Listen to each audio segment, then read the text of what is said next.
I see a lot of people bitching about dying too easily on those builds. Well, just like if you're playing any other Acrobat build, wearing Abyssus is not a good idea. I could not stay alive wearing it. I don't know how anyone really can as an Acrobat. Anything physical will kill you pretty much in one hit late game. I've mentioned that you could probably use Lightning Coil with Vinctor and Taste of Hate together, maybe Arctic Armor, and possibly make yourself decently tanky against physical. Although I find myself dying to all the hybrid attacks just as much, so it doesn't really matter too much to me. I just pick whatever lets me stay alive for mapping. Now I just ran Core with the Tempest Binding, and I took out my chest piece and downgraded to my older rings, and I also took out Dying Sun and put it in a Diamond Flask, because that's just a much more affordable alternative. You could still use a Doomfletch, and so the reason my Tabula Rasa is not linked is because I just throw the 6 link in that. So, and then I've always advocated for using the Tempest Binding. I ran it with Tornado Shot. As you can see, I died quite a few times on Malachi. A couple of them are my fault. I wasn't paying attention to his skills. I mean, I've always hated that fight. Anyways, so I used Tornado Shot. It's just as effective. I prefer Lightning Arrow. I think it's better at cleaning up pretty much anything on screen. And I opted for buying a really cheap Lightning Arrow AoE for the Tempest Binding, and that just makes it so much better. To the point where the AoE will jump around corners sometimes, so you can kill things in front of you and kill things to the side while standing back at a safe distance. Naturally, I use Barrage like everyone else, linked with elemental attacks, chance to bleed, elemental focus, physical projectile attack damage, and GMP, which, you know, I've never advocated for anyone else to use that. Oddly enough, it comes out as a damage increase for me over alternative gems. When I run most people's characters when they're asking for advice on more damage, that does not come up as a damage increase. So you'd have to run it yourself. In any case, slower projectiles or increased critical strikes, Maim in some cases for some people, that one was like a pretty big damage loss for me. Usually comes up as a damage increase. So you'll just have to play with your links in Path of Builder.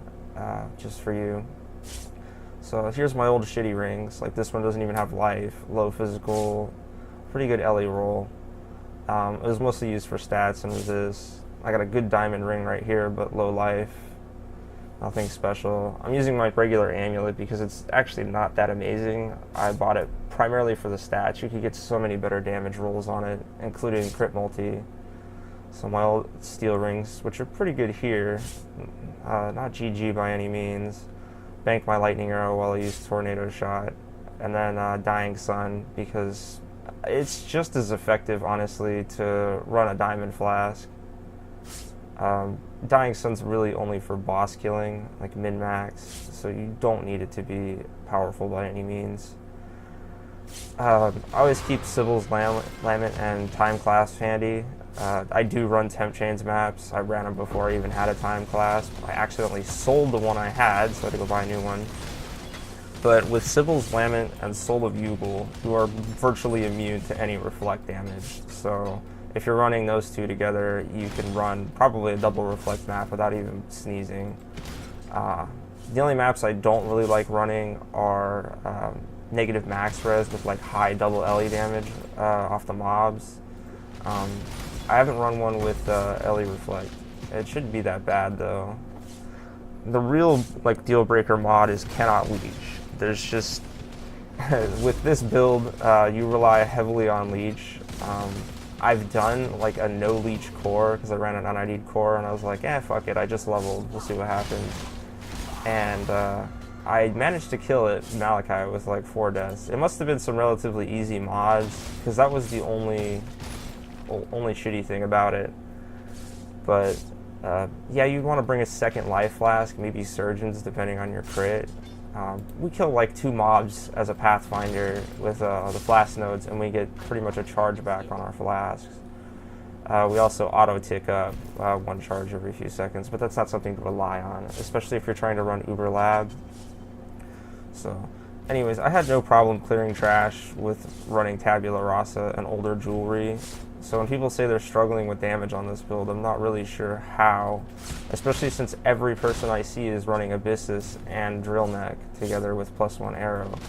So I recommend dropping Abyssus. I've recommended Dead Bellow, the Tempest Binding, Rat's Nest, Arcania,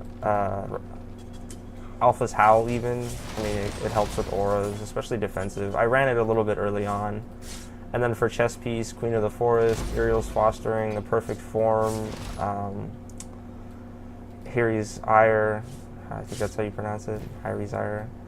You can run pretty much anything. Like, really only survival's an issue for me.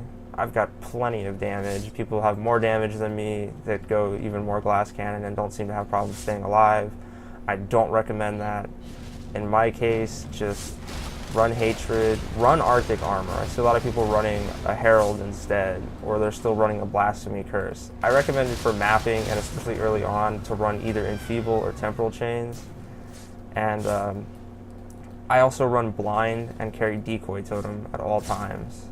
You know, you have Blink. You could drop Blind and use faster attacks with Blink Arrow if you prefer.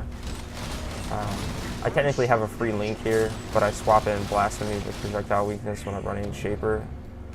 So, Shaper's very deadly. Anything you do on him or use against him, he's likely to kill you regardless. So you just go Blast Cannon and just avoid all of his attacks manually.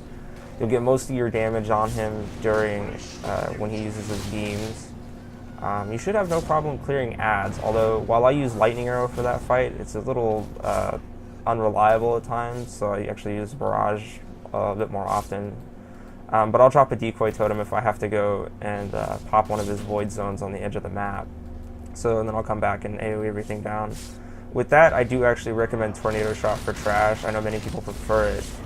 Lightning Arrow works better on larger clusters of enemies. So it really comes down to preference in there, but generally I've always recommended Tornado Shot against stronger, smaller clusters of enemies, such as boss ads. But I have enough damage for Lightning Arrows just fine. And then most of my deaths actually come from the uncreated when I was progressing on doing that. I just got off screen like a few times, lost several portals for that. But other than that, it's just all avoiding mechanics for that. Pretty much every boss is avoiding mechanics. Like, if you're running Abyssus, you can't face tank anything. But with my setup, I don't seem to have much of an issue eating large hits on most enemies or sustaining through it. Like, I can't stand there and take Shaper's Beam and life steal through it like I've seen a lot of other people do. That's just not reasonable, and it's not necessary. So do whatever works best with you. I'll record a few more videos with this dumbed down setup on my gear. Maybe even go lower. But like I said, I had absolutely no trouble going through a core map's trash and mini bosses. It's just Malachi himself is a real shithead to fight. So I don't think I've ever done that fight deathless outside of hardcore. So I'll record a couple more.